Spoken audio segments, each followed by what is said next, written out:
Assim que meus pais souberam que meu bebê havia nascido, eles correram para o quarto para vê-lo. Foi então que minha irmã implorou para segurar o bebê. Quando a enfermeira recusou, dizendo que ele precisava descansar, ela não quis ouvir, e meus pais gritaram: "Sua irmã não tem filhos. Deixe ela segurar o bebê. Não seja dramática." Quando finalmente pegou o bebê no colo, ela começou a perder o controle, dizendo: "Eu não aceito esse bebê. Nem meus pais aceitam. Como você pode ter um filho antes de mim?" E foi nesse momento que, furiosa, ela tirou o bebê. Meus pais ficaram lá, confortando minha irmã. "Não se preocupe, achamos que o bebê já se foi. Você pode ter o próximo." Eu não conseguia me levantar por causa da dor. O médico, que estava do lado de fora e viu o que estava acontecendo, entrou correndo. O que ele presenciou fez chamar a polícia imediatamente. Foi então que todos perceberam o quanto tinham passado dos limites. Meu nome é Sarah, e esta é a história do dia que mudou minha vida para sempre. O dia em que meu filho nasceu e o dia em que descobri quem minha família realmente era. Crescendo, eu sempre soube que minha irmã, Jéssica, era filha de ouro. Ela era 3 anos mais velha que eu. Desde que pude entender as palavras, sabia que tudo girava em torno dela. Quando Jéssica queria algo, ela conseguia. Quando tinha um dia ruim, toda a casa tinha que se ajustar ao humor dela. Quando decidiu que queria ir para a faculdade de Direito, meu fundo universitário desapareceu misteriosamente para pagar as despesas dela. Me disseram que eu poderia me virar com empréstimos estudantis. Meus pais, Linda e Robert Mitchell, deixaram claro desde cedo que Jéssica era a prioridade. Ela era a filha mais velha, uma bebê milagre, como eles a chamavam, nascida depois de anos de tentativas. Eu vim depois, como eles diziam, um acidente feliz, embora a parte da felicidade fosse bem questionável na maioria dos dias. Jéssica tinha os olhos deles, a ambição deles, a aprovação deles. Eu tinha, no máximo, a tolerância. Esse padrão continuou na vida adulta. Quando Jéssica ficou noiva do namorado da faculdade, Marcos, a celebração durou meses. O casamento custou mais do que a casa de muitas pessoas. Quando eu fiquei noiva do meu namorado, Tom, 2 anos depois, a reação foi um parabéns morno e preocupações imediatas com o orçamento. Acabamos fazendo uma cerimônia pequena no quintal dos meus sogros. Apesar de tudo isso, eu pensei que as coisas poderiam mudar quando engravidei. Eu tinha 32 anos, era casada com um homem maravilhoso que trabalhava como engenheiro, e nós já tentávamos havia mais de um ano. Quando finalmente vi aquelas 2 linhas cor-de-rosa, fiquei radiante. Tom e eu falávamos sobre ter filhos desde o nosso segundo encontro, e os dois sonhávamos com uma família grande. Enquanto isso, Jéssica tentava engravidar havia 3 anos. Ela e Marcos já tinham ido a especialistas em fertilidade, feito vários tratamentos e gastado milhares de dólares, mas sem sucesso. Eu sabia que era um assunto delicado, então, quando descobri a gravidez, sofri pensando em como contar. Esperei até completar 12 semanas e ouvir o coração do bebê para falar à família. A reação não foi o que eu esperava. Meus pais me deram parabéns educadamente, mas eu percebi a preocupação nos olhos deles. Continuavam olhando para Jéssica, que ficou completamente em silêncio quando anunciei a novidade no jantar de domingo. Ela se levantou da mesa e não voltou mais. Meus pais passaram o resto da noite cochichando sobre como aquilo devia estar sendo difícil para Jéssica. Nos meses seguintes, o comportamento dela ficou cada vez mais instável. Ela começou a fazer comentários sobre como algumas pessoas recebiam tudo de mão beijada, sobre como certas pessoas não mereciam o que tinham. Passou a evitar reuniões de família se soubesse que eu estaria presente. Quando aparecia, soltava insinuações diretas sobre a minha gravidez, perguntando se eu tinha certeza de que estava pronta para ser mãe ou comentando sobre o quanto bebês eram caros. Meus pais apoiavam cada detalhe desse comportamento. Quando Jéssica fazia comentários cruéis, eles minimizavam, dizendo que era apenas emoção por causa das dificuldades dela. Quando ela se recusou a ir ao meu chá de bebê, inventaram desculpas e pediram que eu entendesse a perspectiva dela. Quando ela exigiu que eu não postasse nenhuma foto da gravidez nas redes sociais porque a desencadeava, meus pais me pressionaram a obedecer. Mas eu estava determinada a não deixar a disfunção deles estragar essa experiência. Tom e eu nos preparávamos para a chegada do nosso filho com alegria e entusiasmo. Pintamos o quartinho, montamos o berço e escolhemos o nome, Ethan Thomas Morrison. Eu o sentia chutando e se mexendo, e, apesar da frieza da minha família, nunca tinha me sentido tão feliz. O parto foi longo e difícil. Fiquei em trabalho de parto ativo por 18 horas. Finalmente, no dia 15 de outubro, às 3h42 da manhã, Ethan veio ao mundo. Ele era perfeito, 3,250 kg, cabelinho escuro e cheio, e os dedinhos mais minúsculos que eu já tinha visto. Tom chorava enquanto o segurava pela primeira vez, e eu sentia como se meu coração fosse explodir de tanto amor. As primeiras horas foram de pura felicidade. Só eu, Tom e Ethan na nossa pequena bolha. As enfermeiras foram incríveis, me ajudando com a amamentação e garantindo que nós dois estivéssemos confortáveis. Ethan dormia a maior parte do tempo, como todo recém-nascido, abrindo os olhos de vez em quando e emitindo aqueles sons delicados que derretiam meu coração. Avisei meus pais por mensagem quando o trabalho de parto começou, pedindo que esperassem até mais tarde para visitar, para que eu pudesse me recuperar e criar vínculo com o bebê. Mas, por volta das 8 horas da manhã, ouvi vozes conhecidas no corredor discutindo com a equipe. Logo depois, meus pais entraram empurrando a porta que uma enfermeira havia deixado entreaberta. "Onde está nosso neto?" anunciou minha mãe, como se estivesse entrando na própria casa. Atrás dela veio meu pai, e logo atrás dos dois, Jéssica. Na mesma hora senti meu estômago afundar. Eu tinha esperança de que ela escolhesse não aparecer, considerando o comportamento durante toda a gravidez. "Ele está dormindo", disse baixinho, apontando para o bercinho ao lado da cama. A enfermeira disse que ele precisa descansar depois de uma noite tão longa. Mas minha mãe já se aproximava do berço. "Olha só para ele. Robert, vem ver como ele é pequenininho." Meu pai se juntou a ela e os dois começaram a se derreter olhando para Ethan. Observei Jéssica parada perto da porta, com um rosto indecifrável. Por um instante, pensei que talvez vê-lo pudesse suavizar algo nela, despertar algum instinto de tia. "Ele é lindo", Sarah disse meu pai. E senti um pequeno sopro de esperança de que aquilo pudesse nos unir. Foi quando Jéssica deu um passo à frente. "Eu quero segurar", ele anunciou. A enfermeira Kelly, que estava verificando meus sinais, ergueu o olhar. "Na verdade, ele precisa mesmo descansar agora." Foi um dia intenso, e o contato pele a pele com a mãe é muito importante nessas primeiras horas. O rosto de Jéssica escureceu. "Eu disse que quero segurar ele." "Jéssica", comecei, mas minha mãe me interrompeu. "Sua irmã não tem filhos, Sarah. Deixa ela segurar o bebê. Não seja tão dramática." "Eu não estou sendo dramática", protestei, sem forças. Eu estava exausta, dolorida e sem condições de discutir. A enfermeira acabou de dizer, tentei insistir, mas meu pai cortou. "A enfermeira trabalha pra gente. Nós é que estamos pagando as contas aqui." Kelly parecia desconfortável, mas manteve a firmeza. "Eu entendo que todos estão animados, mas existem protocolos médicos para o bem-estar do bebê. Talvez daqui a pouco." Mas Jéssica já tinha se aproximado do berço e estava estendendo as mãos para pegar Ethan. "Eu não preciso de permissão para segurar meu sobrinho." Quando levantou, Ethan se assustou e começou a chorar. O som atravessou meu peito como uma lâmina, aquela resposta instintiva que toda mãe tem ao ouvir seu bebê em aflição. "Jéssica, por favor, tenha cuidado", pedi, tentando me erguer na cama, mas gemendo de dor. Foi então que tudo saiu completamente do controle. Jéssica segurava Ethan de forma desajeitada, sem apoiar direito a cabeça dele, e o choro só aumentava.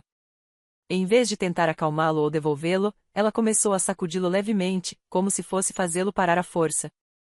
"Jéssica, você não está segurando ele direito", disse Tom com urgência, avançando em direção a ela.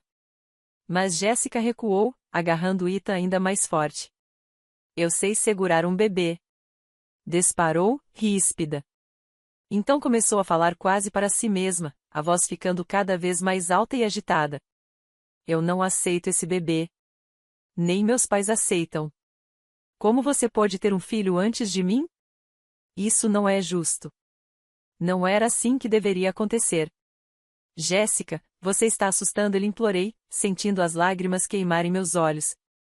Tentava sair da cama, mas a dor do parto era insuportável. por favor, devolve ele para mim. Mas ela não ouvia. O rosto vermelho de raiva, a respiração pesada.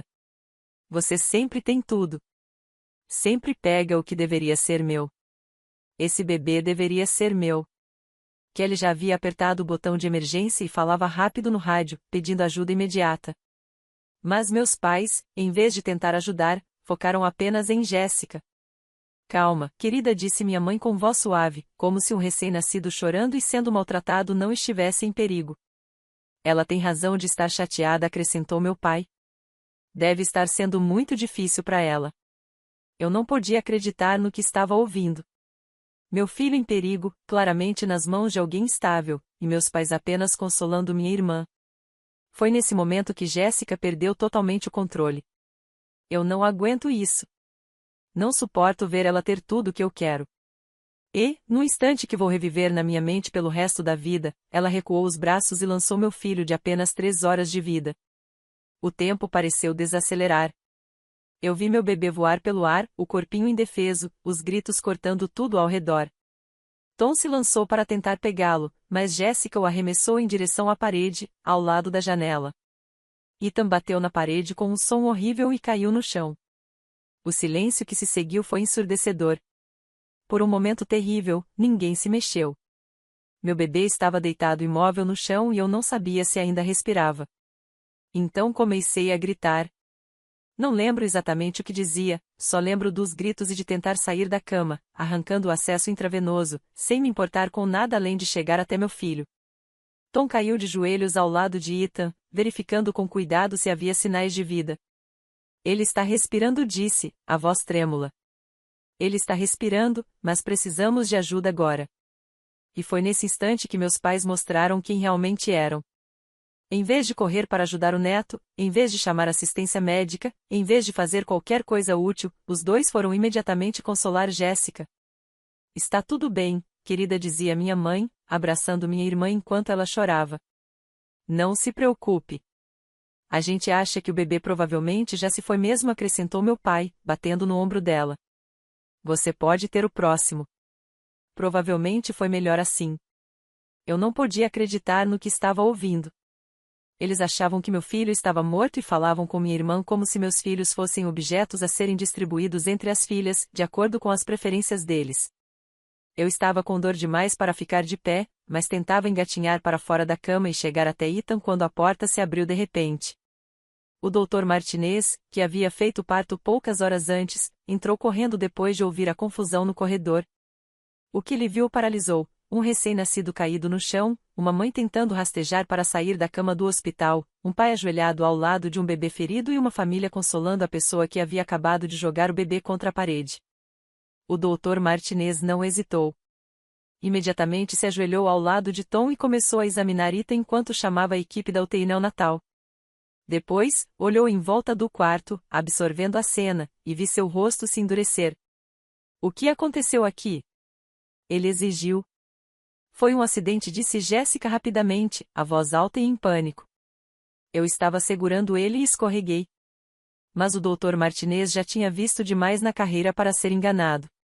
A trajetória do corpo de Ethan, a postura defensiva dos meus pais, meus gritos e a forma como tentava alcançar meu filho nada combinava com a versão de Jéssica. Todos, exceto os pais, precisam sair deste quarto agora, ordenou, já chamando a segurança. Espere um minuto, começou meu pai. Nós, como avós, temos o direito. Vocês têm o direito de sair imediatamente antes que eu peça a remoção forçada, cortou o médico. 2 seguranças apareceram na porta. Todos para fora. Agora. Enquanto escoltavam minha família para fora, o Dr. Martinez falava baixo ao telefone. Ouvi claramente quando disse: Polícia e Conselho Tutelar. Meu coração afundou ainda mais. Será que eu iria perder meu filho por causa do que minha irmã tinha feito? As horas seguintes foram um pesadelo. Ethan foi levado às pressas para a UTI neonatal para uma avaliação completa. Ele tinha uma concussão e algumas contusões, mas, por um verdadeiro milagre, não havia fratura no crânio nem danos permanentes. Os médicos explicaram que, embora recém-nascidos sejam mais vulneráveis a traumas na cabeça do que crianças maiores, o ângulo da queda e a superfície em que bateu, combinados à intervenção médica imediata, evitaram consequências mais graves. Enquanto Ethan era examinado, a polícia chegou para colher depoimentos. A oficial Patricia Davis sentou-se com Tom e comigo enquanto eu contava tudo o que havia acontecido. Eu ainda estava em choque, tentando processar que minha própria irmã tinha arremessado meu bebê e que meus pais a haviam consolado em vez de ajudar o neto. Isso é claramente um caso de risco, a criança disse a oficial Davis. Sua irmã será presa e haverá acusações formais. Preciso que entenda que haverá um julgamento, e você terá que testemunhar sobre o que aconteceu. Assenti em silêncio. Parte de mim não acreditava que aquilo era real. Horas antes, eu estava segurando meu filho perfeito, planejando nossa vida juntos. Agora, ele estava na UTI porque minha irmã o havia jogado violentamente contra uma parede. E quanto aos meus pais? Perguntei. Eles disseram que o bebê provavelmente já tinha morrido e que minha irmã poderia ficar com o próximo. A expressão da oficial se fechou. Essa declaração com certeza estará no relatório. Talvez não seja possível acusá-los criminalmente pelas palavras, mas isso será extremamente relevante em qualquer investigação do Conselho Tutelar. Jéssica foi presa naquela mesma noite, quando tentava sair do hospital. Depois soube que estava na cafeteria com meus pais, planejando que história contariam para as pessoas. Ela foi acusada de colocar uma criança em risco de forma agravada, agressão e negligência criminosa contra um menor. Meus pais foram interrogados intensamente. Embora não tenham sido acusados criminalmente, seus depoimentos foram devastadores. Admitiram que viram Jéssica arremessar Ethan, admitiram que fizeram os comentários sobre ele já ter ido e que ela poderia ficar com o próximo, e admitiram que priorizaram consolar Jéssica em vez de buscar ajuda médica para o neto ferido. O Conselho Tutelar abriu uma investigação, mas depois de entrevistas extensas comigo e com Tom e de uma avaliação do nosso lar, determinaram que Ethan estaria seguro conosco. A assistente social, Patricia Shane, disse que em 15 anos de trabalho nunca tinha visto avós reagirem da forma como os meus reagiram diante de um neto ferido.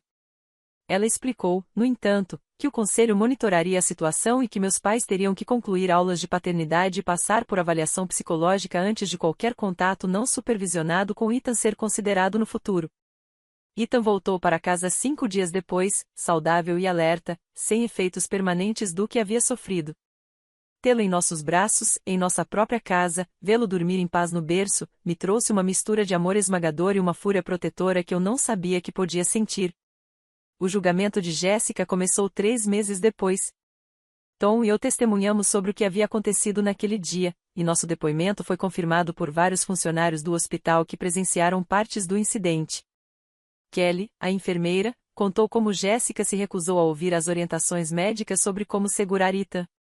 O Dr. Martinez relatou a cena em que entrou, e os seguranças depuseram sobre o comportamento dos meus pais depois do ocorrido. Mas foi o relatório oficial do hospital, junto com os depoimentos consistentes das testemunhas, que selaram o destino de Jéssica. Não havia espaço para dúvidas sobre o que tinha acontecido. O advogado de Jéssica tentou argumentar que ela sofria de estresse psicológico devido à infertilidade e que não estava em plena consciência. O juiz reconheceu que a infertilidade pode causar dificuldades emocionais, mas deixou claro que nada justificava jogar um recém-nascido contra a parede. A ré fez uma escolha consciente de ferir uma criança inocente, disse o juiz William Harrison na sentença.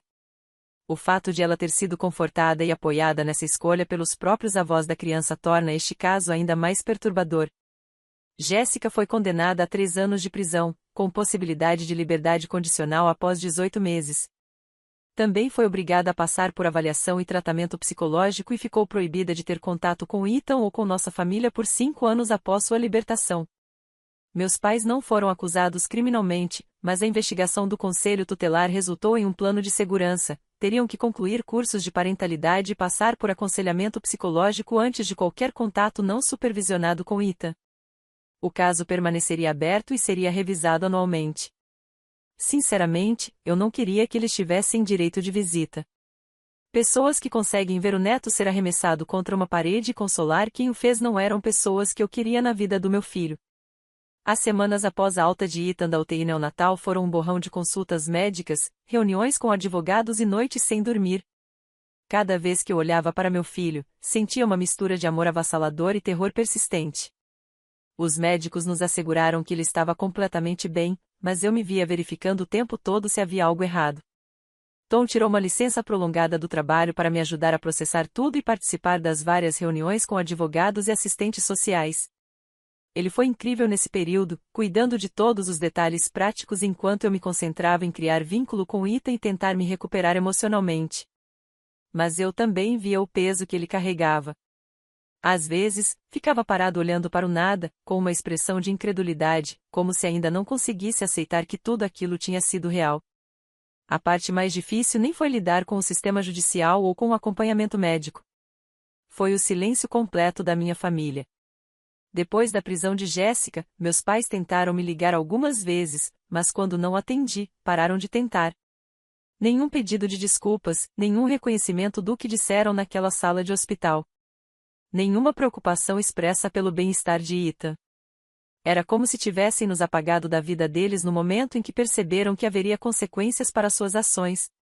Eu não conseguia parar de pensar em todas as vezes, ao longo da vida, em que eles escolheram Jéssica em vez de mim. Mas aquilo era diferente. Não era mais sobre favoritismo ou atenção.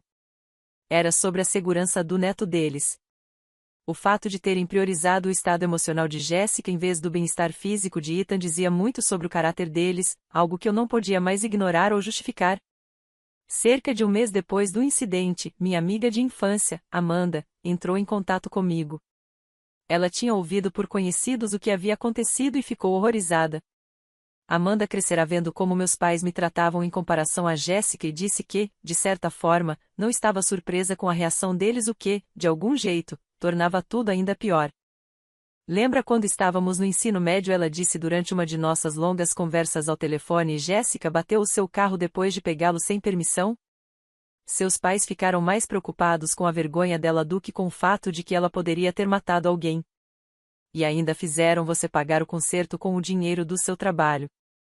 Eu já tinha esquecido esse episódio, mas Amanda estava certa. Houve um padrão durante toda a nossa vida: os erros de Jéssica eram sempre minimizados, enquanto eu era obrigada a ser compreensiva e a me adaptar. Mas, de alguma forma, eu havia me convencido de que, ao se tornarem avós, eles mudariam. Que talvez despertasse neles algum instinto protetor que colocaria as necessidades de uma criança em primeiro lugar. Os processos judiciais foram emocionalmente exaustivos. Eu tive que reviver aquele dia horrível várias vezes. Primeiro para o relatório policial, depois para a promotoria, depois durante os depoimentos e, por fim, no próprio julgamento. Cada vez que contava a história, sentia a mesma onda de pânico e raiva, lembrando da impotência que me dominou ao ver meu filho voar pelo ar. A defesa de Jéssica tentou várias estratégias. Primeiro, alegaram que tinha sido um acidente, que ela havia escorregado enquanto segurava Ethan, mas as imagens das câmeras de segurança do hospital tornaram essa versão impossível de sustentar. Depois, tentaram a defesa baseada em saúde mental, trazendo testemunhas especializadas para falar sobre os efeitos psicológicos da infertilidade e como isso poderia causar surtos temporários de realidade. Eu até senti certa empatia por esse argumento. Eu sabia que Jéssica vinha sofrendo com a infertilidade e podia imaginar como devia ter sido doloroso para ela me ver engravidar com tanta facilidade depois de anos de tentativas frustradas. Mas a dor dela não justificava o que fez com um bebê inocente, e muito menos justificava a reação dos meus pais. A promotoria foi minuciosa e profissional. A procuradora Margaret Walsh designou seu melhor promotor, James Shane, para o caso, e ele conduziu o júri não apenas pelos atos de Jéssica, mas também pelo contexto do que aconteceu depois. Ele mostrou as filmagens de segurança, apresentou gravações das ligações para o 911 e levou especialistas para explicar a gravidade que os ferimentos de Ethan poderiam ter tido. Mas foi o depoimento do Dr. Martinez que realmente pareceu impactar o júri. Com mais de 20 anos de experiência em obstetrícia, ele declarou que nunca havia presenciado familiares reagirem da forma como meus pais reagiram diante de um recém-nascido ferido. Na minha experiência, disse ele, quando um bebê se machuca, todos na sala imediatamente se concentram em ajudar a criança. Normalmente, os avós são os mais protetores, os mais preocupados. Ver eles consolando quem havia machucado o bebê enquanto a criança estava ferida no chão foi algo que nunca presenciei antes. Durante o julgamento, também descobri coisas sobre o comportamento de Jéssica antes do nascimento de Ethan que eu não sabia. Várias testemunhas relataram comentários que ela fez sobre minha gravidez. Uma colega de trabalho disse que Jéssica havia comentado que não suportava o fato de eu estar grávida e que não era justo eu ter um bebê primeiro. Um amigo da família testemunhou que, durante um jantar, Jéssica disse que esperava que algo desse errado com a minha gestação para que eu entendesse como era perder algo que se desejava. Enquanto isso, meus pais estavam completamente focados em minimizar as consequências para Jéssica. Contrataram um advogado caro, criaram um fundo de defesa legal e até deram entrevistas a repórteres locais alegando que eu estava exagerando e que famílias deveriam permanecer unidas em tempos difíceis. Assistir ao noticiário e vê-los dizendo que Jéssica era a verdadeira vítima da situação foi surreal.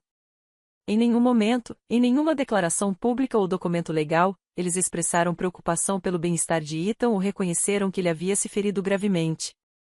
Era como se ele não existisse para eles, como se a única tragédia fosse Jéssica ter que enfrentar as consequências por suas ações.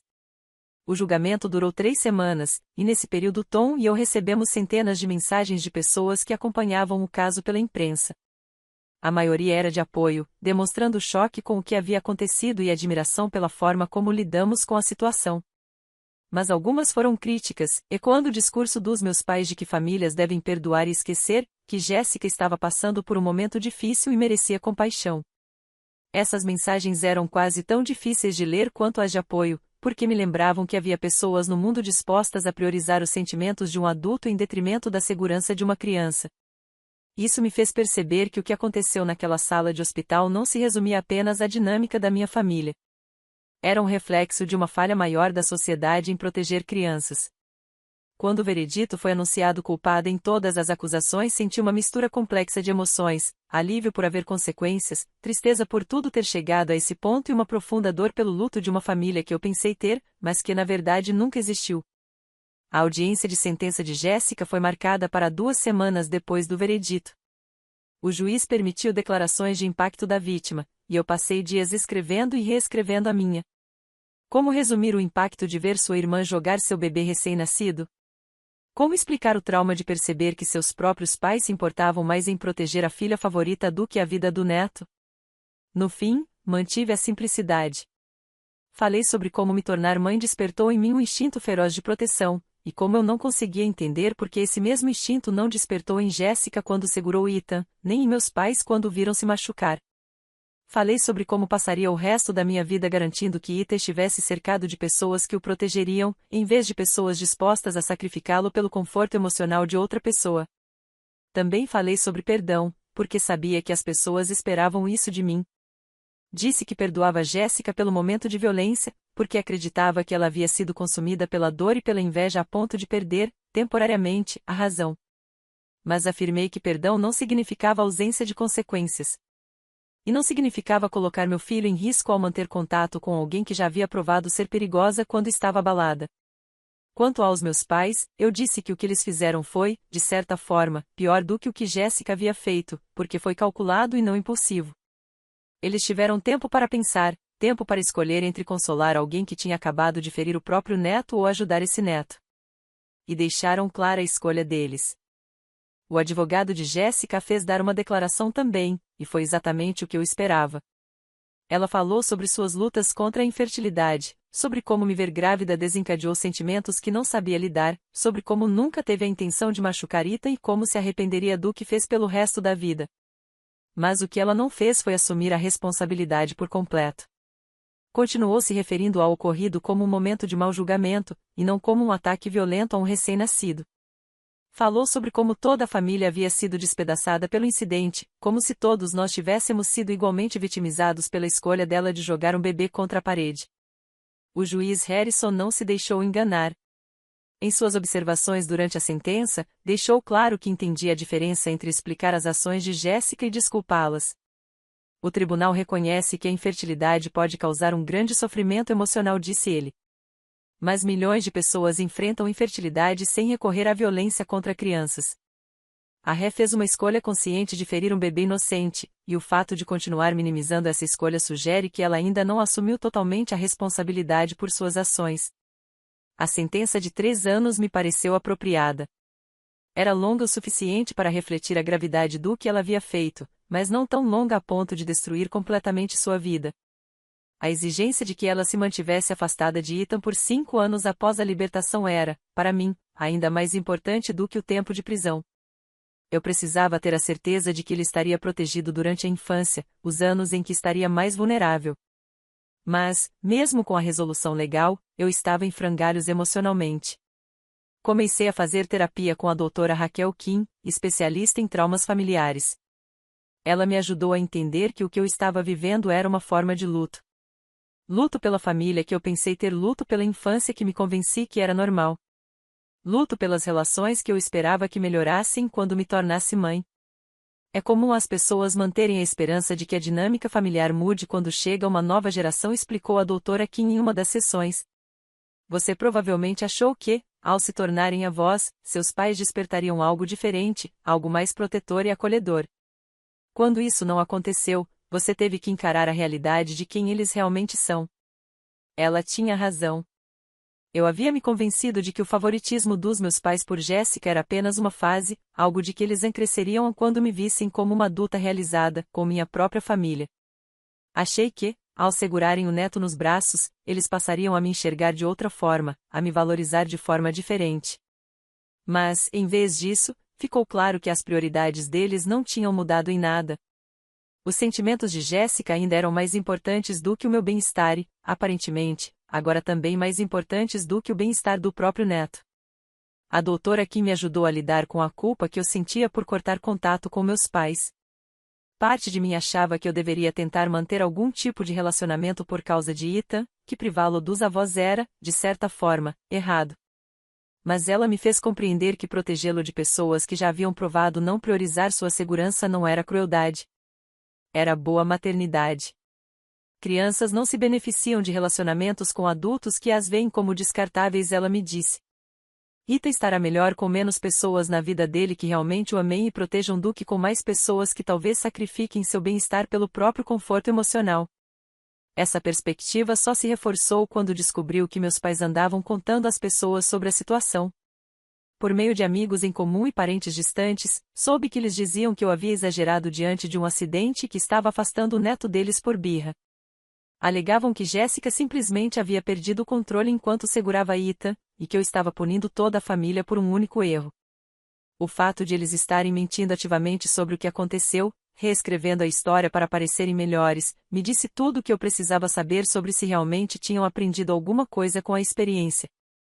Pessoas verdadeiramente arrependidas reconhecem o que fizeram de errado, não criam narrativas falsas para fugir da responsabilidade. Tom foi incrivelmente solidário nesse período, mas eu via que ele também estava sofrendo. Ele nunca havia sido muito próximo da minha família, mas tinha tentado construir uma relação por minha causa. Ver meus pais abandonarem o neto no momento em que ele mais precisava de proteção foi tão chocante para ele quanto foi para mim. Fico pensando no que seus pais teriam feito se estivessem naquele quarto, ele me disse uma noite, enquanto observávamos Ethan dormir no berço. Eles teriam corrido para ajudá-lo antes mesmo de Jéssica terminar o que fez. Teriam ligado para o 911, cobrado respostas dos médicos, feito de tudo para garantir que ele estivesse bem. Ele tinha razão. Os pais de Tom, mesmo não sendo perfeitos, demonstraram apenas amor e preocupação com Ethan desde o momento em que souberam da gravidez. Quando contamos o que havia acontecido no hospital, a mãe de Tom imediatamente comprou uma passagem de avião para vir nos ajudar. Passou uma semana cozinhando, ajudando com a lavanderia e segurando Ethan para que nós pudéssemos descansar. O contraste entre a reação deles e a dos meus pais foi gritante e doloroso. Eles me mostraram como deveria ser o amor de avós e isso tornou ainda mais evidente a ausência desse amor por parte dos meus próprios pais. À medida que Ethan crescia de recém-nascido para bebê, eu me pegava observando constantemente, em busca de sinais de que o incidente pudesse tê-lo afetado. Os médicos nos garantiram que ele era pequeno demais para guardar qualquer memória do que aconteceu, mas eu me preocupava mesmo assim. Será que ele chorava mais do que outros bebês porque havia sido traumatizado? Será que desconfiava mais de estranhos por causa do que sofreu em suas primeiras horas de vida? A doutora Kim me assegurou que minha vigilância era normal para alguém que havia passado por um trauma, mas que eu precisava ter cuidado para não deixar minha ansiedade afetar a forma como eu criava Ethan. Ele era um bebê completamente normal e saudável, que se desenvolvia exatamente como deveria. Os únicos efeitos duradouros do que aconteceu estavam em mim, não nele. Isso era, ao mesmo tempo, reconfortante e desafiador. Eu estava aliviada por Ethan não ter sofrido danos permanentes, mas lutava com minha própria cura emocional. Eu tinha pesadelos sobre o momento em que Jessica o jogou. Acordava em pânico, convencida de que ouvia seu choro, apenas para encontrá-lo dormindo tranquilo no berço. Também me tornava excessivamente protetora de formas que eu sabia não serem racionais. Não queria deixá-lo com babás, mesmo com pessoas de total confiança. Relutava em permitir que outros o segurassem, lembrando quão rápido tudo havia dado errado quando Jessica o pegou nos braços. Eu sabia que essas reações não eram saudáveis, mas não conseguia controlá-las. A doutora Kim me ajudou a trabalhar esses instintos protetores, ensinando a diferenciar cautela razoável de ansiedade gerada pelo trauma. Ela me lembrava de que a imensa maioria das pessoas que segurariam Ethan jamais sonharia em machucá-lo, que as ações de Jessica eram uma exceção, não a regra. Aos poucos, comecei a me recuperar. Passei a deixar Ethan por curtos períodos com os pais de Tom. Entrei em um grupo de apoio a novas mães, onde conheci outras mulheres enfrentando os desafios da maternidade. Não contei a ela sobre o que aconteceu no hospital, era pesado demais para dividir com pessoas que eu estava conhecendo, mas estar cercada por outras mães me trouxe conforto. De certa forma, o que veio depois foi ainda mais difícil que o incidente em si. Eu precisava lidar não só com o trauma do que aconteceu com Ethan, mas com a constatação de quem minha família realmente era. Essas pessoas me criaram, estiveram presentes em todos os momentos importantes da minha vida, e quando realmente importava, escolheram proteger alguém que tentou machucar gravemente meu filho. Tom e eu decidimos nos mudar para o outro lado do país. A empresa dele havia oferecido uma promoção que exigia transferência para o escritório em Portland, Oregon, e aceitamos. Queríamos um recomeço, um lugar onde pudéssemos criar Ethan sem os lembretes constantes do que havia acontecido, sem o risco de cruzar com Jessica quando saísse da prisão, sem o peso da traição dos meus pais.